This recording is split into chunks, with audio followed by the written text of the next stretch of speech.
Shalom, selamat pagi Bapak Ibu, Saudara yang terkasih di dalam Tuhan. Puji syukur pada Tuhan untuk hari yang baru ini. Sebelum kita beraktivitas lebih lanjut, mari kita merenungkan firman Tuhan yang pada pagi hari ini terambil di dalam kitab Ulangan pasal yang ke-23 ayat 21 hingga 23, yaitu tentang Nasar. Apa yang keluar dari bibirmu haruslah kau lakukan dengan setia, sebab dengan sukarela kau nasarkan kepada Tuhan Allahmu sesuatu yang kau katakan dengan mulutmu sendiri. Seringkali karena terdorong oleh luapan emosi sesaat atau karena terdesak suatu hal, ada banyak orang Kristen gampang sekali bernasar pada Tuhan. Bernasar bisa diartikan berjanji sungguh-sungguh pada Tuhan untuk melakukan suatu hal. Misalnya, jika aku sembuh dari sakit, aku akan semakin melayani Tuhan. Atau kalau bisnisku diberkati Tuhan, aku akan menyisihkan uangku untuk membantu pembangunan gereja dan lain sebagainya. Mereka berpikir dengan bernasar Tuhan pasti akan mengabulkan semua keinginannya. Firman Tuhan memperingatkan dengan keras agar kita tidak gampang untuk bernasar bila kita sendiri tidak bisa menepatinya alias ingkar janji. Sebab tentulah Tuhan Allahmu akan menuntutnya daripadamu sehingga hal itu menjadi dosa bagimu.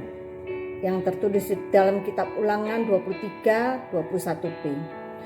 Di dalam Pengkhotbah 5 ayat 4 sampai dengan 5 juga tertulis, adalah lebih baik engkau tidak bernasar daripada bernasar tetapi tidak menepatinya.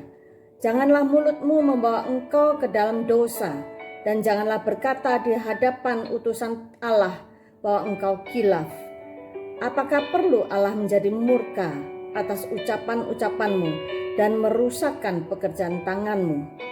Maka sebelum kita berjanji atau bernasar, kita harus memikirkannya benar-benar. Ada pelajaran berharga dari Yefta tentang nasar. Ketika hendak berperang melawan Bani Amon, bernasarlah Yefta di hadapan Tuhan.